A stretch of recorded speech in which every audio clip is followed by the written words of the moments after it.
Ya sama seperti NU dan Muhammadiyah selalu khilaf awal Ramadan.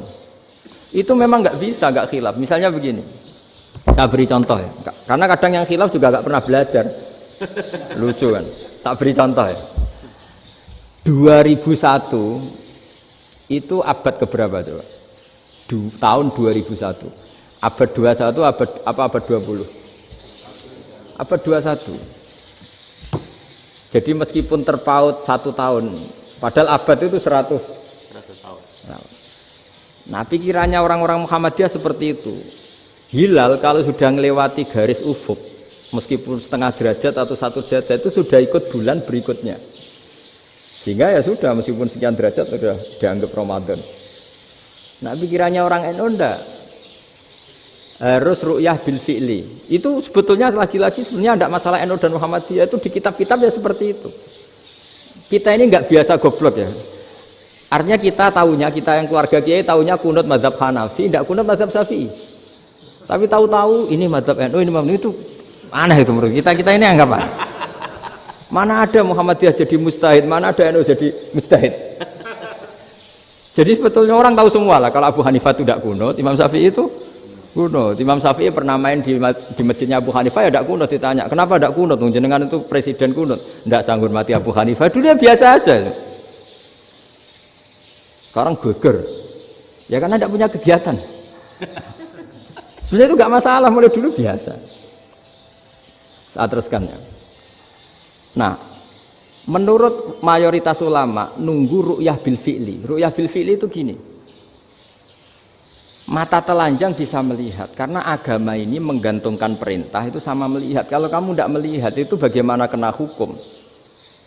Ibarat gini, Pak Rektor datang ke rumah saya tapi saya nggak tahu. Kena nggak saya hukum harus menghormati? Dia datang nggak sembunyi-sembunyi. Saya kena hukum harus menghormati ya kalau melihat, kalau enggak ya enggak. Tapi Pak Rektor tetap bilang, tapi saya hakikatnya datang, jadi saya datang saja. Itu kan ribet. Akhirnya ya sudah, itu nggak ada khilaf sampai mati ada khilaf karena yang satu menggantungkan hukum itu digantungkan sama tahu. Kalau tidak tahu ya, misalnya baju saya ini hakikatnya ada najis, pas sholat saya tidak tahu. Sholat saya sah apa enggak? Sah.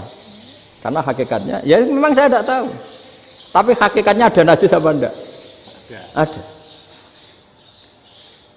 Ya sudah, itu sama-sama masuk akal. Ada lagi khilaf yang senam otak. Fasyamu salasati ayamin fil haji wa sab'atin idza raja'tum. Singkat cerita ada satu pelanggaran haji yang kata Allah kafarohnya itu puasa 3 hari sama 7 ketika kamu pulang, idza raja'tum, ketika kamu pulang. Dalam mazhab Syafi'i yang namanya pulang itu yang haji sudah sampai rumah. Di mana-mana pulang itu ya sampai rumah. Dalam mazhab Abu Hanifah enggak, ketika orang sudah balik kanan dari Arab Saudi, dari Mekah, ya namanya sudah pulang. Misalnya gini, ini Pak Rektor pamit saya, Pak Haris. Gus, Pak Haris mana? Ya sudah pulang kata saya, padahal sampai pandangan sampai depan. Tapi bagi keluarganya belum pulang. Lalu idza raja'tum ketika pulang itu bahasanya siapa? Bahasa istrinya apa bahasa yang ditamoni? Kamu ditamoni orang, terus kamu tamunya mana? Sudah pulang. Tapi tanyakan istrinya, belum pulang. Jadi khilaf-khilaf gini kok jadi geger itu kan goblok banget maksudnya itu. Jadi biasa, gitu itu biasa. Jadi ya karena memang ini bukan masalah akidah, ini masalah furu'iyah, masalah fikih itu masalah furu'iyah. Mau tidak mau harus beda. Misalnya di sholat juga gitu. Wa ayyuku udin ko adal musolli sokat sholatu. Duduk dengan gaya apapun itu sholatnya sah. Sehingga sampean kalau haji atau umroh, orang Arab itu jenenge duduk ngenak awak di kursi. Duduk sopan ya hanya orang Indonesia loh. Kalau sholat itu masih duduk ala orang tahiyat. Kalau sampean di Mekah, duduknya pakai apa coba? Kursi ya? Oh enak sholat duduk.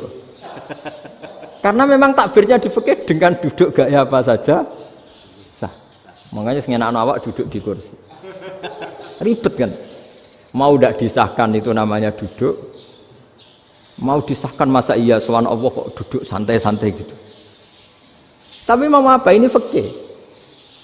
Biasa orang lagi ini fikih. Fikih itu ya sudah ini fikih. Makanya kalau ulama berdebat, misalnya Abu Hanifah berpendapat sholat itu wajib baca Fatihah apa asal Quran. Dalam mainstreamnya ya Fatihah, karena la sholata liman lam yaqra' bi Fatihatil kitab. Tapi cara Abu Hanifah enggak. Faqra'u ma tayassara minal Qur'an, bacalah apa saja yang mudah bagi kamu, asal itu Quran. Sementing gak gending Jawa, gak nyanyi lah gitu. Ya sudah, mau apa coba? Jadi ya susah memang kalau fikih itu ya sudah seperti itu. Ada lagi yang masih ekstrim misalnya. Yang namanya menyembelih hewan itu gimana coba? Dari hidup ke mati, apa pasti mati disembelih? Cara mazhab Imam Syafi'i yang namanya menyembelih itu penyembelian harus menjadi sebab kematian. Itu yang sah. Seorang lagi, penyembelian menjadi sebab kematian yang syar'i. Sehingga beliau mensyaratkan hewan yang disembelih ini masih punya hayatun mustaqirrah, punya kehidupan yang normal. Sehingga kalau nggak disembelih ya hidup. Sehingga kalau ada hewan ketabrak truk kejet-kejet, mesti mati nih buat sembelih. Itu nggak sah, karena nggak usah disembelih ya wes mati kan. Karena ini hanya nunggu koordinasi Israel kan, dia kejet-kejet itu kan prosedur itu. Tapi tidak disembelih pun mati. Tapi cara mazhab Malik enggak. Pokoknya anggere jek duwe nyawa jenenge kewan urip. Dengan kamu sembelih berarti matine mergo mbok sembelih. Meskipun nanti ya enggak usah disembelih ya mati. Coba hitung secara ilmu matematika. Kalau enggak disembelih hidupnya 5 menit. Gara-gara kamu sembelih hidupnya langsung mati. Terus dia matinya, cara di persidangan matinya disebabkan apa? Disebabkan disembelih apa kecelakaan? Loh, debat toh kamu. Sama-sama UMM aja debat.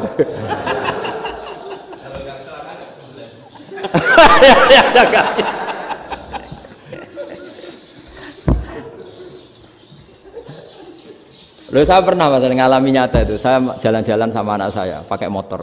Sampai di jalan raya gitu ada ayam jago ketabrak mobil, kejet-kejet. Orangnya tanya, "Gus, ini halal tau ora?" "Wis kanggo kon halal lah." Suatu saat dia enggak terima kan, tanya, "Kenapa, Gus?"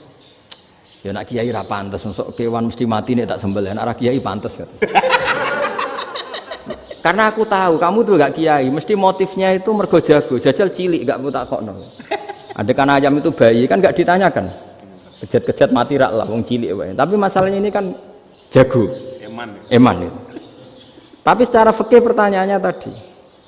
Hewan yang sudah tidak punya hayatun mustaqirrah, dia hanya punya al-hayat al-ittiroriyah, dia punya harokah ittiroriyah. Dia mati kejet-kejet memang prosedur mati harus seperti itu.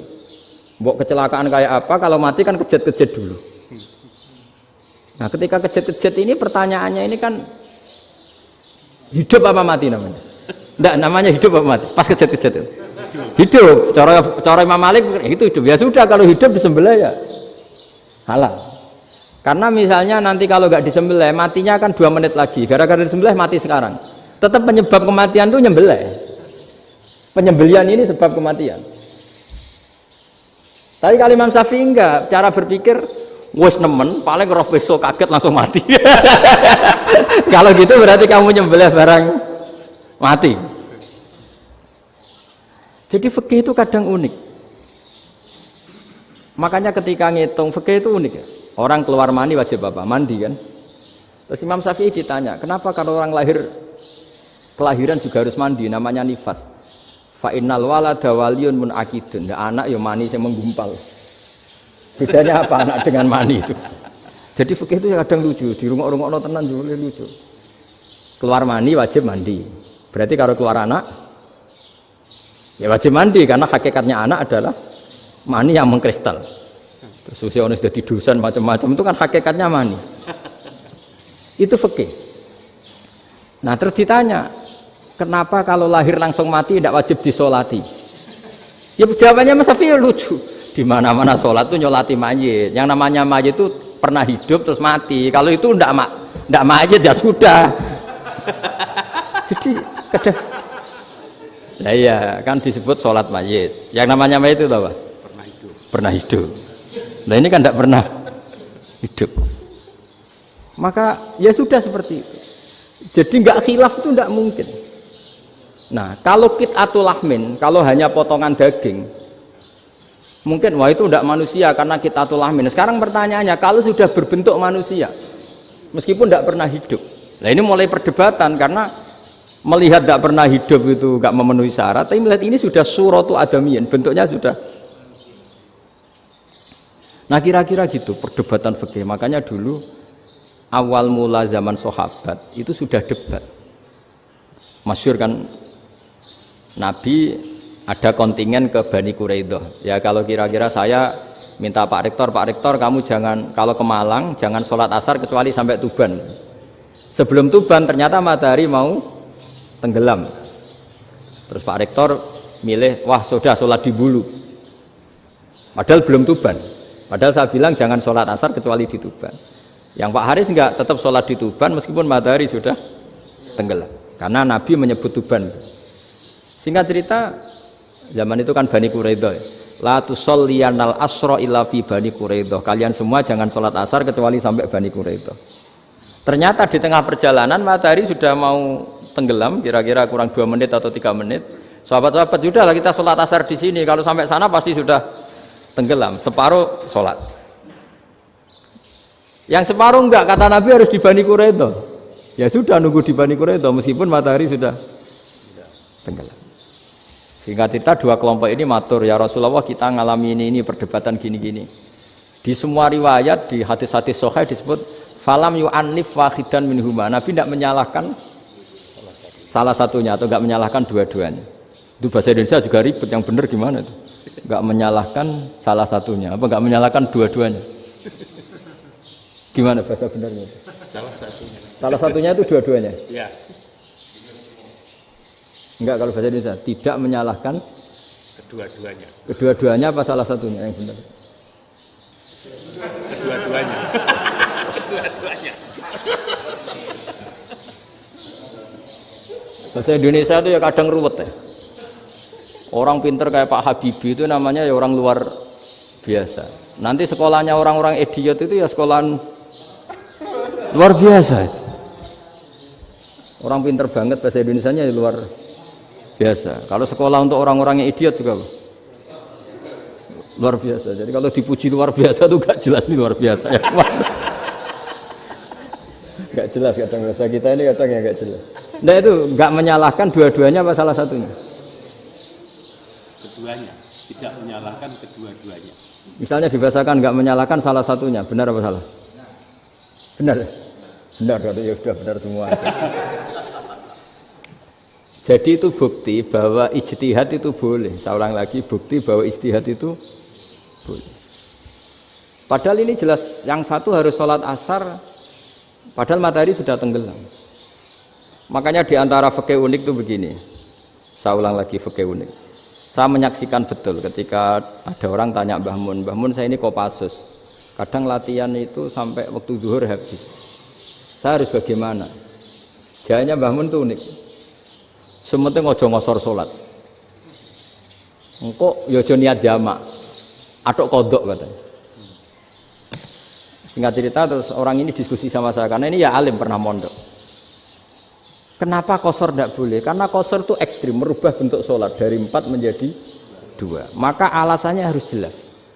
Harus jelas itu orang yang latihan di Kopassus itu kan dia sudah berasrama di situ. Berarti dia sudah tidak musafir karena asramanya di situ, sudah mukim. Kalau dia kosor itu merubah bentuk sholat dari 4 menjadi 2. Merubah itu ekstrim. Tapi kalau dia qadha itu hanya mengakhirkan sholat dari waktunya. Kira-kira kalau kamu jadi malaikat ekstrim mana? Merubah sama menunda? Ekstrim merubah kan? Karena 4 menjadi 2. Terus ojo jamak takdim tapi jamak takhir. Itu juga penting. Bagi pengkaji fikih itu penting. Kalau jamak takhir itu salah-salah sidik ora pati popo. Kenapa? Kan mirip duhur qadha. Kalau jamak takhir kan. Tapi kalau jamak takdim asar kok di waktu duhur, ekstrim mana? Perubahan takhir sama takdim itu ekstrim mana? Ekstrim takdim karena melakukan sesuatu belum waktunya. belum waktunya. Jadi itu memang tadi kajian-kajian fikih itu memang unik. Karena bagi ahlinya, saya ulang lagi bagi ahlinya. Makanya ketika Nabi menjamak sholat ketika nusuk, ketika haji itu kata Imam Syafi'i lis safar. Karena Nabi pergi jauh karena rumahnya Madinah. Tapi resikonya fatwa itu adalah orang Mekah nggak boleh jamak karena kawasannya nggak sampai 90 kilo lah kalau sekarang mungkin.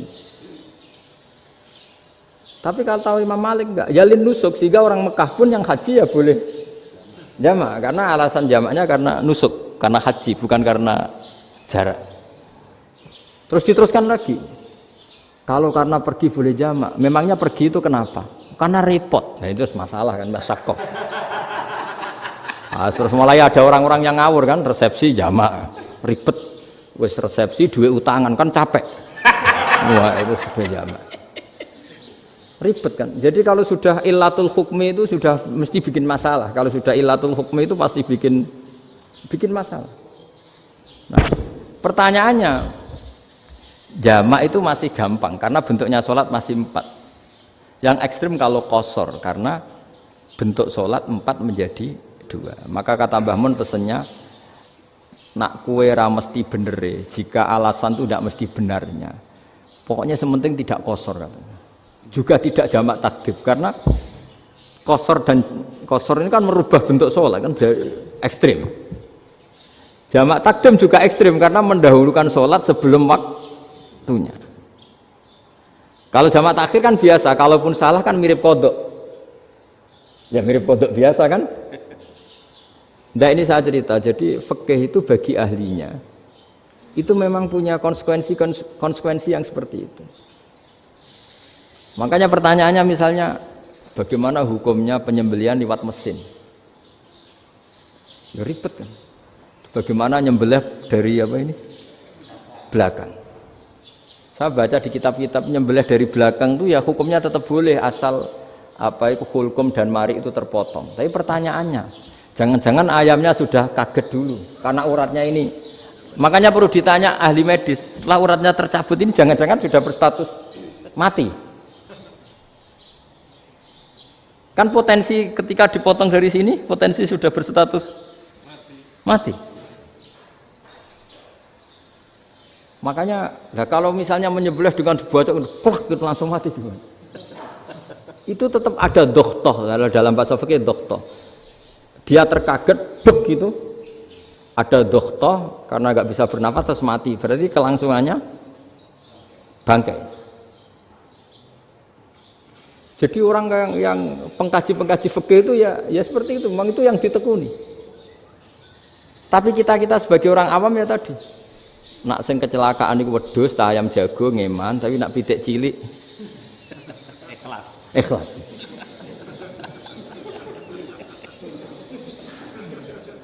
Makanya ada pertanyaan orang-orang, saya pernah ditanya itu ya bingung tenan. Gus, kalau ada orang mati oplosan misalnya, jenengan datang sholat enggak? Ya datang sholat kan dia orang mukmin, saya tetap sholat. Kenapa? Ya kan matinya oplosan. Tapi andaikan tokoh yang mati, kamu sholat enggak? Ya sholat kan dia tokoh. Jadi ribet. Fikih itu ribet. Makanya Imam Nawawi nanti ngendikan gini. Ada orang ngundang Nabi, ya Rasulullah, saya mohon nyolati ini. Nabi tanya, punya utang enggak? Punya.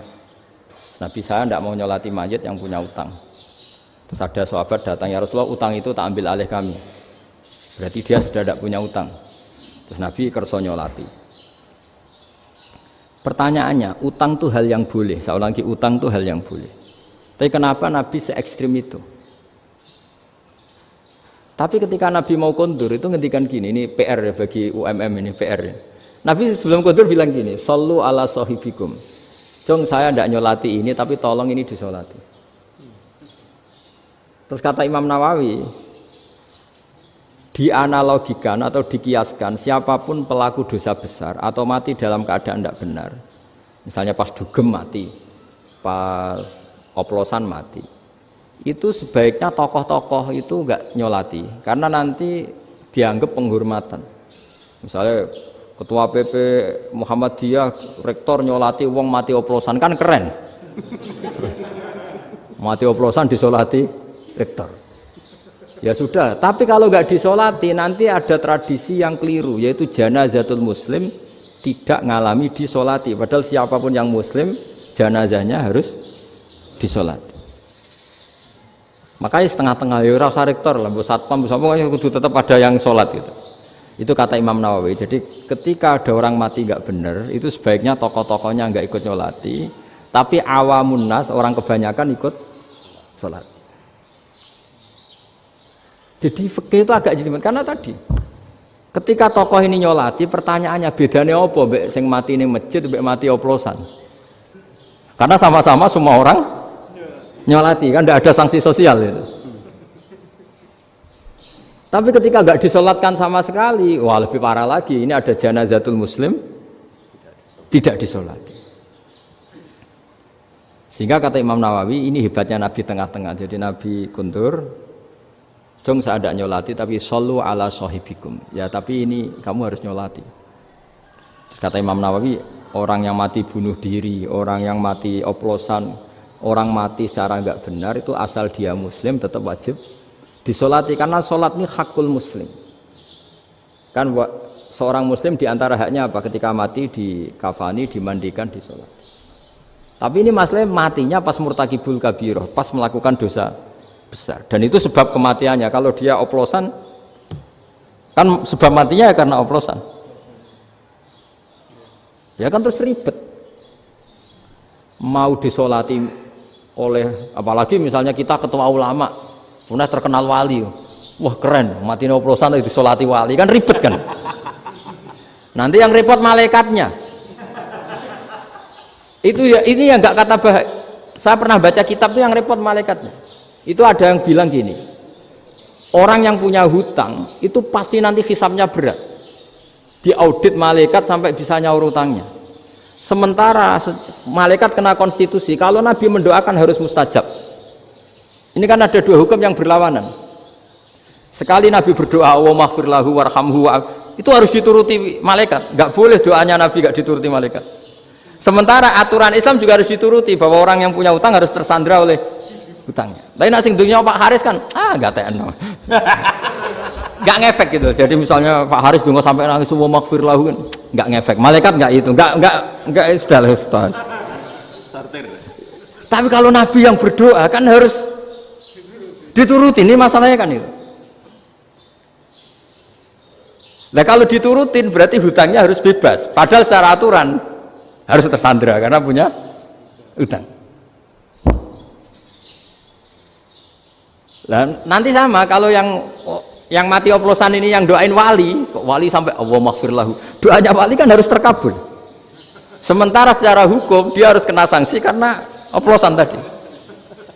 Daripada ngerepotno malaikat, sudahlah wali-wali ini tidak usah ikut nyolatin. Yang nyolati ya orang-orang nggak jelas ini, sehingga kan malaikat kan santai aja kalau mau nyeksa. Loh tapi kan sudah didoain, gak ngefek. Karena doanya orang-orang gak penting. Itu ada tuh di sarah Muslim itu. Di sarah Muslim di bab ketika Nabi ngitikan babu qauli Rasulullah sallallahu alaihi wasallam, shallu ala sahibikum. Jadi belajar fikih itu asik. Karena tadi harus dipelajari. Kalau enggak, ilmu ini hilang. Terus nanti takutnya lagi ilmu fikih itu direduksi sosial. Terus misalnya gini, pepe wong cilik wae kiai-kiai ra gelem nyolati. Orang melihatnya ini karena yang oplosan wong cilik om larat ra disolati. Jajal bupati ya disolati, mergo amplope gede-gede kan terus ruwet kalau dianalisis gitu kan ruwet. Makanya kenapa saya harus ngomong fikih supaya semuanya itu enggak didudukkan urusan sosial itu. Nah kalau semuanya didudukkan sosial kan sentimennya sentimen sosial. Ribet. Padahal yang sering mati oplosan itu kan wong-wong cilik gitu loh, karena tadi kalau wong sugih kan pakai whisky yang mahal yang insya Allah tidak mati kan gitu. Yang mati kan yo mergo Bertos macam-macam itu kan. Artinya ini kalau nggak diterangkan secara fikih, kiai-kiai yang nggak datang dikira masalah sosial kan. PP salam tempel era gede terus nggak datang kan terus jadi ribet. Ya makanya ini lewat pengajian ini supaya sampean lebih tahu ya bahwa khazanah Islam ini kata beberapa ulama kafatal linnas, maknanya semuanya, sehingga Allah akan mentakdirkan kajian Islam akan ada di seluruh dunia. Jadi kenapa IAIN marak di Indonesia, UMM, Universitas NU banyak, karena agama ini kafatal linnas, tidak miliknya orang Arab tapi milik semua. Orang alimnya juga gitu. Ketika ada liga alim seluruh dunia, itu orang Indonesia, orang Afrika, ya selalu ada orang alim yang kelas dunia. Seperti dulu ada Imam Bukhari, itu as-sakhul kutub ba'da kitabillah. Kitab terbaik setelah Quran itu Bukhari. Padahal dikarang oleh orang Uzbek. Kata siapa? Islam As-Sobyan, ada orang Arab ngakui kalau kitab paling sahih itu Bukhari. Mekah Madinah pun mengakui kalau kitab paling sahih Bukhari. Padahal pengarangnya ada orang Arab. Orang mana? Uzbek. Imam Ghazali yang diakui seluruh dunia itu Atos itu ikut Persia, juga bukan orang Arab, Sibawayh jadi orang Persia. Nah ini yang belum ada orang Malang ini, tinggal PR ini. Ya nyusul ya, ya saya kira demikian. Assalamualaikum warahmatullahi wabarakatuh.